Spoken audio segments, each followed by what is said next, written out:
if you're in a situation where you are completely mortgage stressed, and then selling might be an option.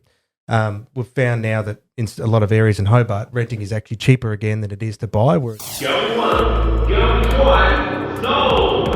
You're listening to the Property Pod.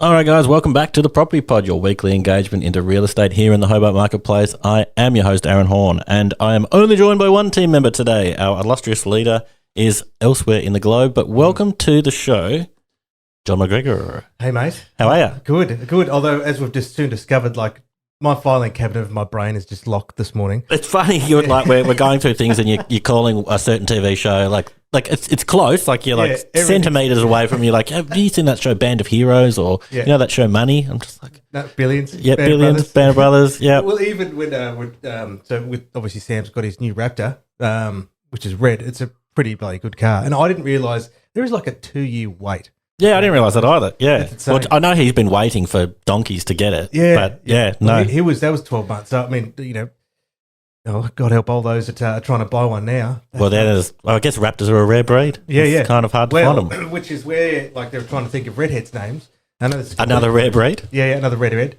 That's why I was trying to think of I couldn't get Rick Astley out. I couldn't get Jimmy Somerville. I couldn't get because he's trying to. Is Rick Astley a redhead? Yeah, is he? I typed in. Look, it was because I was trying to remember famous redheads. Rick Astley popped up. Oh, there you go. Like now, if you get a name of Raptor after Rick Astley, I don't think that's such a bad idea. The other ones that came out were Lindsay Lohan. Yeah. Did your brother come up? No, not yet. No, damn it. We'll get him there. It could be Lukey. Anyway, so that's what I find with my brain, and it's so funny working with your parents for so long. Is it? You see all the mannerisms of where you picked up all your little traits from. And Dad's brain must be exactly the same, because I liken it to a filing cabinet where it's there and it's like you can't get the key and it's just trying to jam it. Yep. Get it out. Just shake it, or it's like turn it off and turn it on again. Sometimes it is the thing that pays off. Yeah, so anyway, but how you doing? Yeah, not too bad. I've had a few sick kids at home, which has been throwing everything out through the loop. But I did get to watch the Bombers play yesterday in the Anzac Day match. Unfortunately, it was rolled at the end. It was a good game. I finally got my little man into thinking that football might be interesting enough. Yeah, he watched it for a little bit and he said, "Which one do you like, Daddy?" I said, "Oh, the red and the blacks." But I text some friends. Do you remember back in the day watching it up at Dado's house? Absolutely. Me, you, and Dado would just turn on tone. At the end of the game, I said, "Man, I wish we were at Kieran Court so you could just beat up Tony right now." That smug bastard. It was. He always got beat up. He always got beat up. I don't know why he came every year. I think he came just for that moment of joy if they did win. Because even when he lost, it was still. Yeah, no, not a chance. I forgot about that memory. So, Anzac Day, got up for the dawn service and enjoyed that. It was a beautiful morning yesterday, and nice to pay respects to all the Anzacs. And so it's been an interesting week. It's so funny that you've said that your filing cabinet's not working, because I've got your shoulders are very heavy today, because I came in and said, I haven't planned anything for the show. It's all on you. What do you got for me? Well, immediately the thought that come to mind was the amount of over the last few months, the amount of properties have just been harder to move, and that's not even on the for us, but for both clients, for buyers and sellers. Purchasers are struggling to get their homes, and we had I've got a property at the moment up at Brindaston. It's 2 contracts have fallen through, and the thought was, what did I say to you? What do you do when your deal falls over, or what do you do? What do you do when the deal falls through? Yeah, that's it. Yeah, it did have a fancy ring to it. Yeah, couldn't come up with something more corny if I tried. Yeah. So I thought it might be fun to. I'm not sure if it's a fun topic, but there is sometimes you got to know when to call it quits sometimes, and and when to push forward. Yeah. So what do you do when the deal falls through? Because obviously that's when having an agent on your side is kind of very advantageous to be like, all right, this deal is worth pushing forward. This one's not worth following up on. So kind of run us through a few scenarios. It's a good way to put it, because I think at these markets, your role with working with any kind of professional is essential, because we've all got a limited amount of knowledge on a lot of things, but it's when things get complex is when you need assistance with someone who's specialised. Sure. So to give you an old example, we had a few examples actually. So many years ago, Pat and I worked with a client up at Brighton where we'd co-joined the listings because he was friends with their family and I'd known him for a long time as well. Yeah, so this is prior to you guys all working together under the 414 Property Co banner. You're working for First National Real Estate, McGregor, their 414 Real Estate. And I think we're going back to nearly 2013, 2012. Oh, wow. So, we're young whippersnappers. Like, Pat's still got spiky hair coming out of his... Turns out we had the exact same suit from YD as well. The $60 special. Yeah. And I have to say, too, like, Pat looks so much better in his just shorts and shirt. Like, to see him in a suit, he looks uncomfortable. I do go back to some of the old videos every now and then and look, I'm just like, that guy just does not look comfortable. Like, that's not his thing. Not his style at all. Not his thing. So shout out to him. So what happened, though, is the guy bought it and had refinanced to purchase other things. And in the meantime, what we were able to sell the property for, I think, was about $285. Yep. But what we didn't know at the time was his loans were $300. So he'd actually used equity in that house, and the bank had lent, higher than the value of the home because the market had adjusted. Yep. And what we now I ask better questions, I suppose, in this process because this is the first time I even thought. I didn't even know that was that was a thing that could happen. You kind of just were, I guess, still cutting your teeth and learning a few of the ins and outs. Sure. Yeah, and I guess we were too young to have experienced a market where prices had come off their highs as well.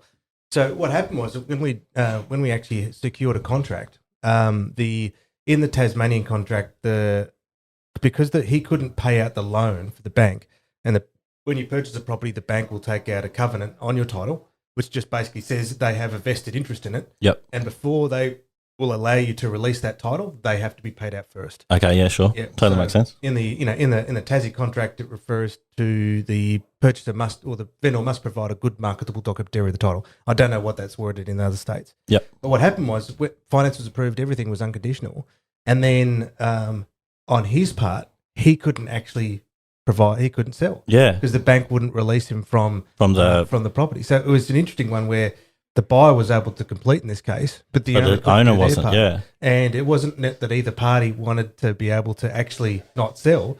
So the bank was said, nah. Yeah. So the only way that he'd be able to get out of that situation is if let's just say there's just an easy number. Imagine there was $50,000 difference that had to be made up. Sure. The only way he would be able to get out of that contract is that he'd have to come up with that $50,000 in cash. And basically, pay off that last part of the debt. Yep. So that way the bank could be released. Yeah, wow. So in his particular situation, he couldn't do it. So he had to stay. Yeah. And it wasn't until 6-7 years later when the market had changed again, where he was then able to sell the property. He'd been able to pay off the debts a bit further.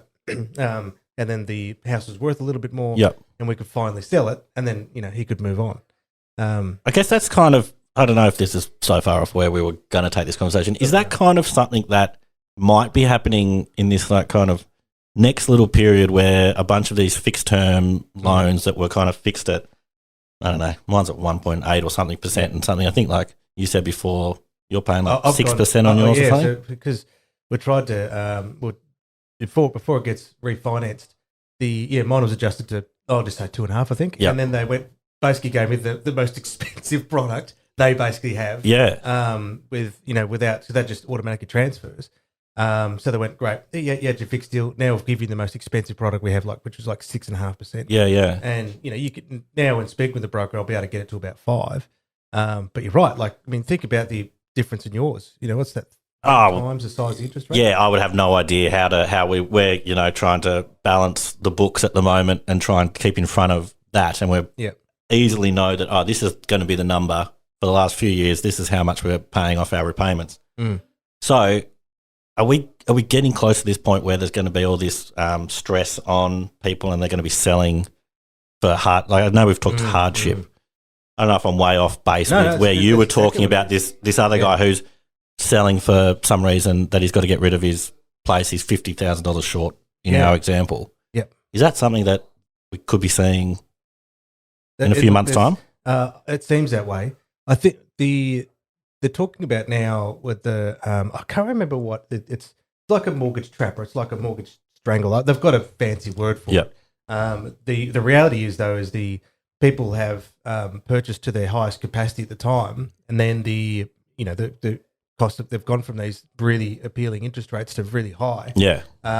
Which is so they're it's going to really put on a huge stress in the household, because if all of a sudden your expenses go up by $12,000 a year, for example, $1,000 a month, Yeah. and your wages haven't changed, man, it's big. That's huge. And there could be more on people that have purchased houses like worth $1 million, which is average if you're in Sydney. Yeah, exactly. Yeah, like in our little market, it's a 2% on my $300,000 loan is completely different to pumping up 5% on $1 million loan. That's it. It's yeah. Well, this is where the I suppose the concern came, because they one of the articles I was just they're talking about they always had that buffer. So even at ours, like we just said 2.5%, they're assessing me on 4.5%. Yeah.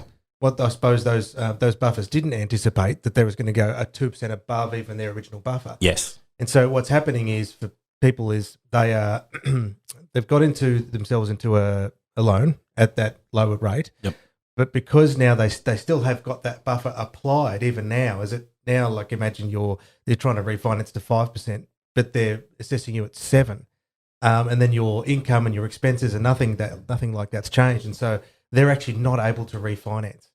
And that's the struggle that a lot of people are having. Yeah, so I guess like going back to like these deals falling over, is this something that you're going to have to navigate with kind of, talking with brokers more and spending more time trying to get into the nitty gritty of things? Like you've said you had, was it one at Ryan Daston or something's fallen over 2 times? Has that got something to do with? Well, that one's a completely different story. The one that was interesting for 2 different reasons, actually. The third example just recently was I was chatting with my broker, and he mentioned that there was a couple that were attempting to purchase a home through another one, and they didn't. They weren't able to get it. Yep. And the main reason is they're not due to mortgage stress, but they hadn't been given the option of bridging finance, which enables you to bridge the gap between 2 properties. Okay. For a short period of time while one sells or settles, you've got the finance of the other one. Okay, so say you've got like a 4-day window or maybe even longer. Yeah. You've kind of got a slush fund? Yeah, well, no, it's kind of like, okay, I own my house at the moment. I want to buy another one. I'm probably going to really bastardise this simplification. That's all right. We've already established that your filing cabinet's running low today. Running low anyway. But in theory, though, it's like, okay, I can still buy and secure that home. And then you've got the finance across both properties while this one starts to sell. So it's different than subject to sale. That's going to, everything falls through at the same time. Yep. I'm essentially paying for 2 properties for a brief period of time. So that, so the thing is, it's only on a limited time frame because you couldn't do it. Yes, you couldn't. Constantly be. But they weren't even given that advice. Okay. So I had another young couple where one of the brokers had said, "Look, we can get you pre-approved for finance, but it's good then it'll cost you some money." And he said, "Mate, well, that's just straight up illegal. You can't." So say that again. He said that they'd have to pay to be pre-approved. Yeah. There was not our broker, but another. And he said, "Well," I asked him about it. I thought that sounds a bit sketchy. Yeah. He said, "Yeah, no, that's just straight up illegal. It's right against the Lending Act." Yeah. So this young couple were sitting there going, "Oh, well, we're not quite know what we want yet because we don't want to sit there and have to pay a fee just to, to be told that we're like, well, eligible." No. I said, well, look, let me ask a question there because that sounds a bit sketchy. Yeah. But in their case, like they weren't proceeding further because they weren't confident in. Well, they didn't want to have to pay a fee just to get pre-approved, not knowing that that's completely legal, and they were getting stitched by the by unscrupulous. Yeah, sounds very dodgy. Yeah. We should do a current affair. That'd be fantastic. Yeah. we'll film him secretly where he's walking slowly in grey. Exactly. And then something comes up at the bottom just saying like, scammer. the big stare. Yeah. With the financial situation, back to your point, there's a lot of people that the valuations had come in and very high. Let's just say the valuation for a loan on a house was $700,000. Sure. So they were able to borrow up to $700,000, but now the resale value is $650,000. Yep. So now not only are they paying interest rates on a house that borrowed up to $700,000 for, but they can't sell it for the same value at which they borrowed it at. Sure. So what's happening then is when they go to refinance, they haven't improved their their financial situation in terms of expenses because they've all gone up. Yep. They may not have increased their income. Now the house is worth less, and the interest rates are higher. And so the problem is when they go to refinance after getting stitched on going off fixed, they can't renegotiate a better fee. Yeah, it sounds like the perfect storm of. So it's going to be really, really, really interesting. So what they're making comments on, when I say they, was just advice to the Reserve Bank, you'd say, or the lending practices, is that, well, okay, all of a sudden these guys are already paying 6.5%, so they're getting hammered. And now they want to refinance, but you're stress testing them to 8.5%. So how their buffer has gotten wider. How can they, bridge that gap in that respect? Yeah, so, sure. That's where having I suppose speaking to a broker who's going to try and when I was chatting to Dave about it, it's like, well, just you need someone who's going to try and give you options. This is Dave McGuinness at MoneyQuest. MoneyQuest, yeah. Because he called me on the public holiday. I was like, sweet, thank you. He's been working for me. So there's the only, I suppose, when it comes to buying and selling, then is that what do you do in those scenarios? Now that's a really hard one. That's going to be to answer in very tough specifics. Yeah. Because if you're in a situation where you are completely mortgage stressed, and then selling might be an option. We've found now that in a lot of areas in Hobart, renting is actually cheaper again than it is to buy, whereas that was sort of in reverse for a number. Yeah, so just like kind of the last few years, that seemed to be the reverse of the thing where it was like you're paying off your mortgages cheaper than your rentals. Has that switched on it? Like in certain areas, yeah. Okay, cool. Yeah, in terms of pure numbers. Yep. I know for a fact with the one that we bought for a partner's friend just to live in, what she pays in rent isn't anywhere close to paying the remortgage payment. Okay, for sure. But she needed a place, so we helped out. Yeah. So I think, I don't know where to take it from.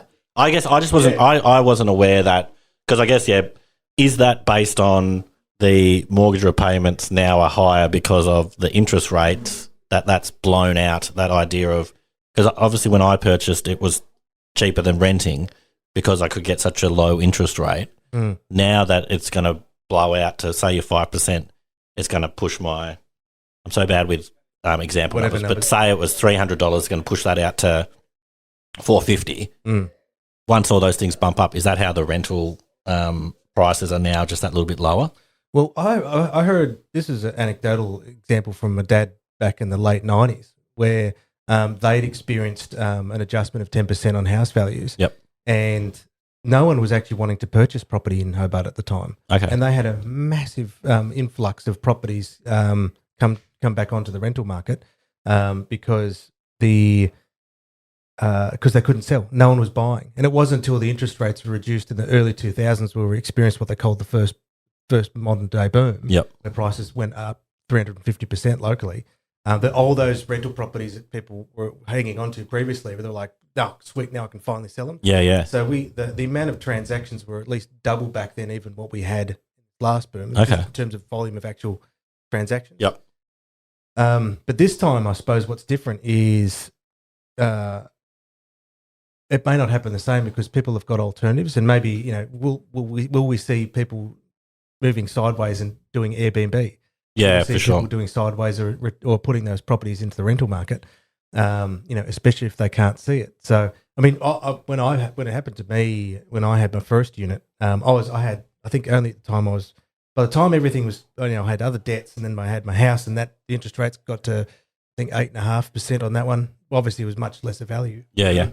And then I had my mate staying with me, so the only thing I had to live off was pretty much the $75 in cash he was paying me. The rest of it was I was dead in the water. I was going backwards. Yeah, well, I guess that's kind of where it's getting tricky, and I know we haven't really covered off on a bunch of that we've maybe spoken about cost of living, just riffing around. So I guess at the start of the show we were talking about when a deal doesn't go through. Yeah. Did we cover it off? Not really. No. I know we talked around a lot of stuff, but not really what we said we were going to. We're talking a lot, but saying very little. Oh yeah. If you've made it this far in the show, yeah. Good luck. Shout out to you. What? Just before we sign off, what can you do if you're trying to purchase a property? I know this is not what we cover. All right, well, what can you do if you're trying to purchase a property or if you're selling and it does seem to fall through. Just give us some button points so that we can say that we covered off on our goal. My quick checklist would be first speak to your a broker, and it may not be your current bank, especially if they're just trying to push a specific product. Yep. Go seek an independent broker then who's capable of trying to give you some alternative options. Yep, like that. Secondly, if you are considering, if you are in a bad situation, get in an agent. Okay, what are your options? Can we sell? Can we buy? Can we lease out? I suppose this is about if you're owning. Yep. Can you rent it out? Can we find alternative?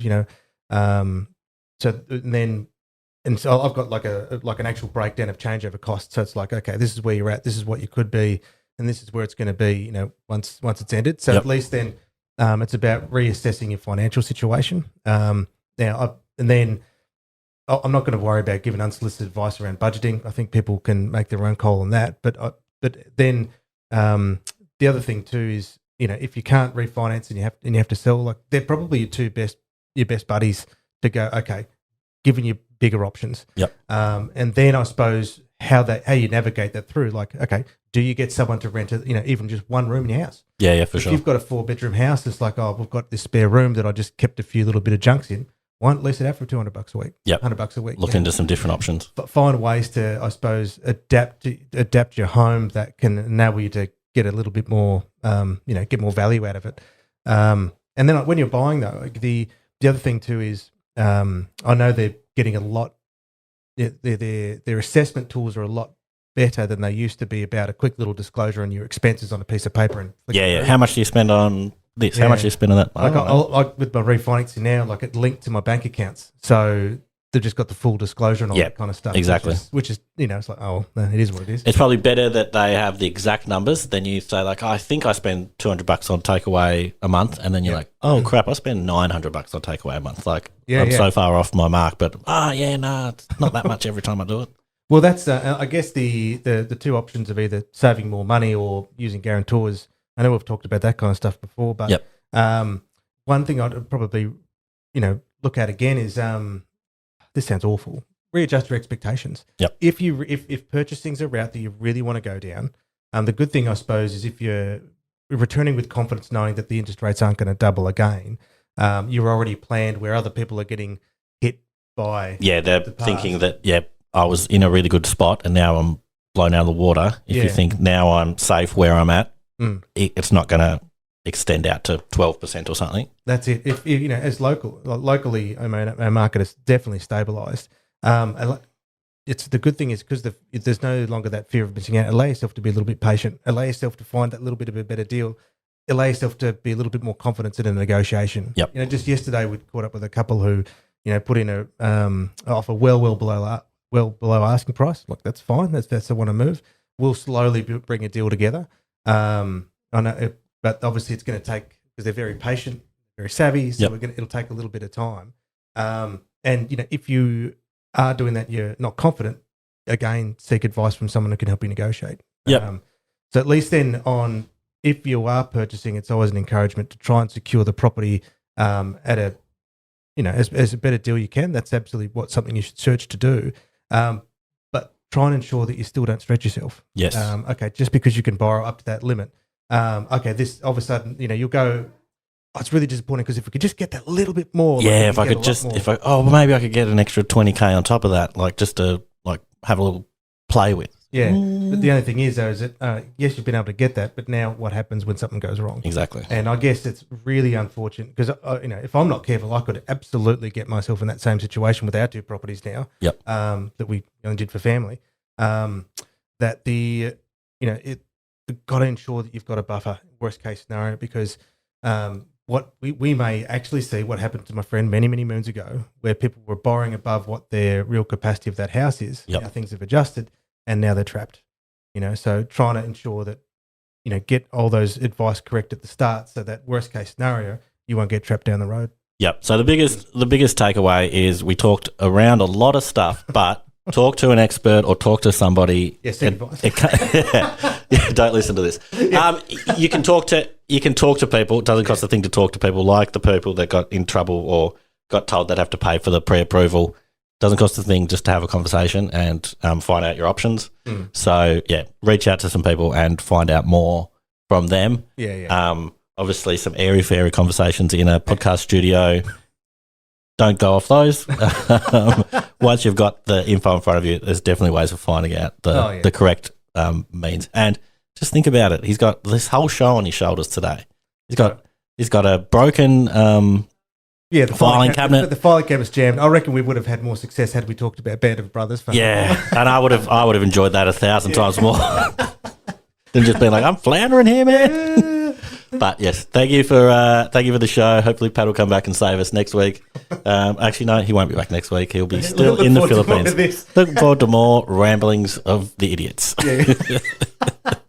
All right, see you. You have been listening to the Property Pod, recorded and edited by 414 Media House in conjunction with 414 Property Code. This podcast is general information only, and the thoughts and views expressed is the opinion of our panel, and listeners should always seek then use their own investigation into any topic we discuss to ensure they fully understand their own situation. It does not constitute and should not be relied on as purchasing, selling, financial or investment advice or recommendations, express or implied, and it should not be used as an invitation to take up any agent or investment services.